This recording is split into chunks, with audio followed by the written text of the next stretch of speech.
So, I'm working on a demo album of sorts, something that would sound in the world of like splitting game, indie games, things I'd like to work on in the future. Initially, I did a bunch of sketches and made a bunch of messy, bad stuff.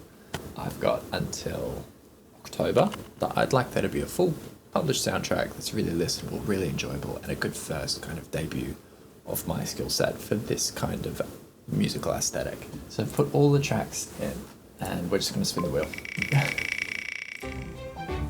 I can't remember a thing, so let's hope it all works. And it's called Whiteout. I'm guessing it's the kind of track that would play if you're in a mountain environment and all of a sudden a white cloud of snow kind of swallows you for a very short period of time, like a real kind of whiteout.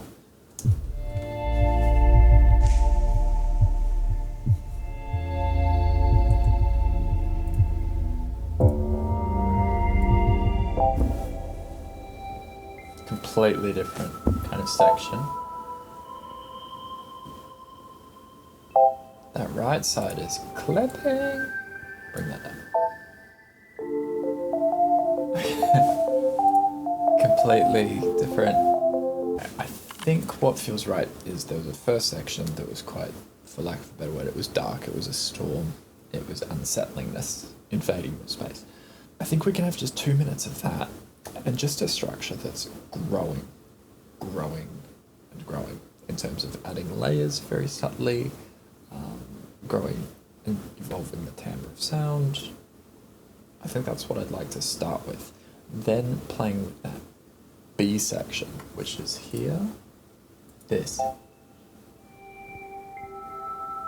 Dun, dun, dun. In fact, that should flip.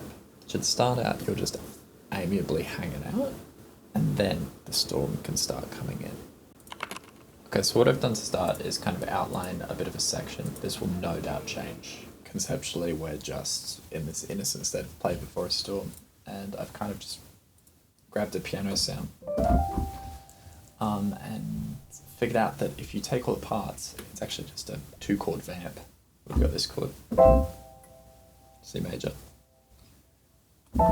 which is kind of like a G at the 9. We're just doing that again.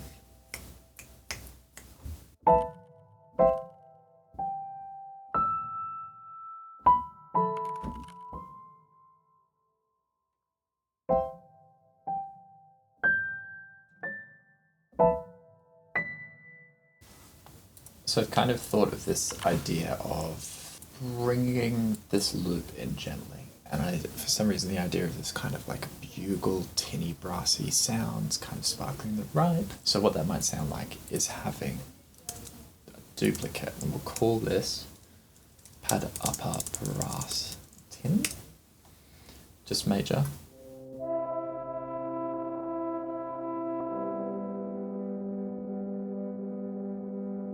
Love that.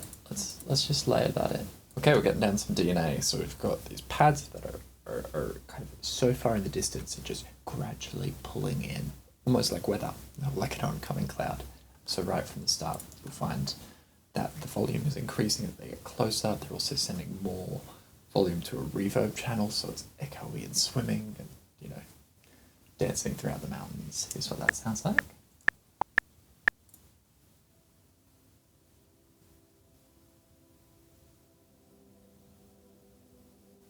So far away. So you'd be playing, just be like, what's that? And that plucking.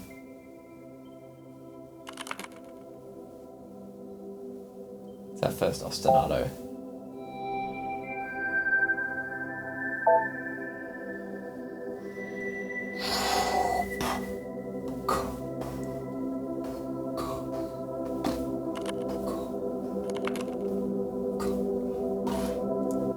I think that's kind of what's going to happen.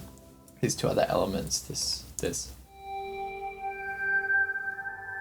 are going to maybe swap for a different kind of sound and definitely be further back in the mix, probably to the right, and that's going to fuse with this, these road plucks, which are kind of our chordal bass. So I've discovered some space in this piece for drumming, kind of signaling that rolling thunder coming through, which is really fun.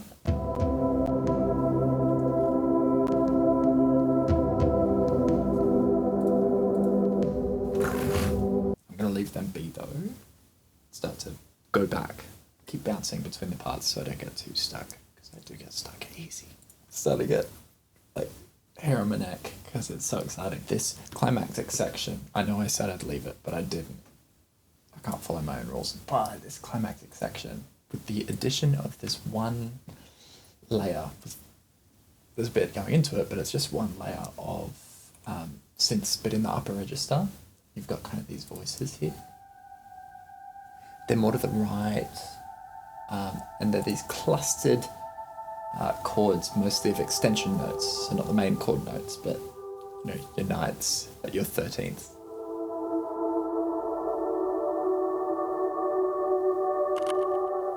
So they're beautiful, they're angelic, and they remind me a lot of the Outer Wilds soundtrack.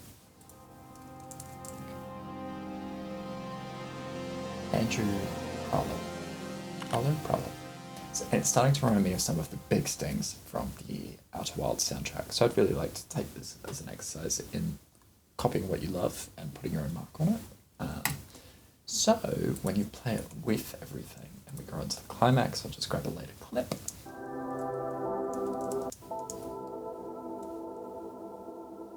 Let's go from here.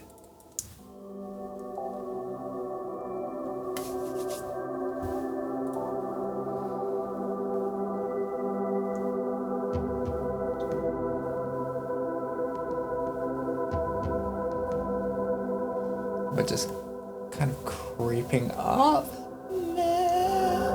I reckon we can go up again.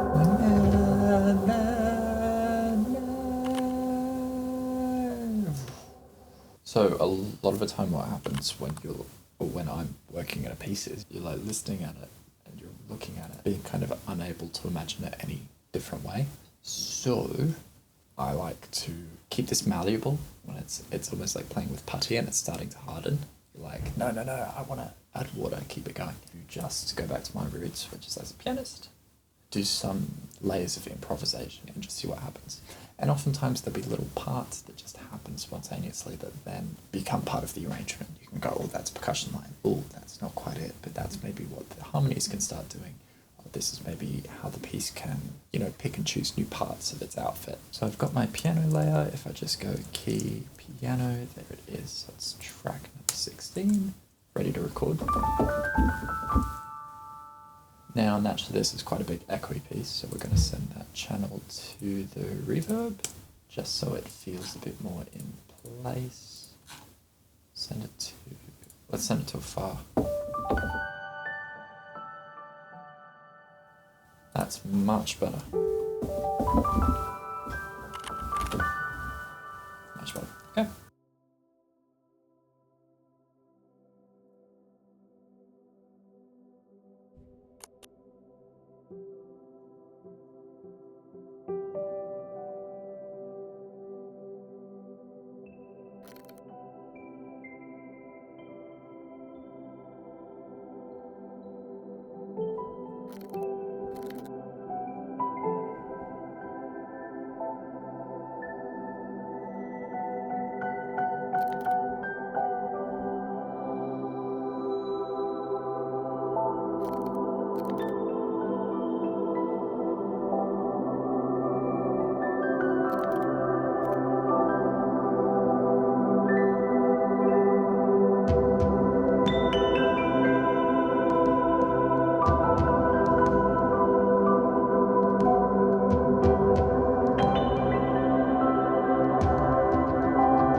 go down a register maybe.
Get the idea. So now we've got 3 different tracks, all of those improvisations, and that's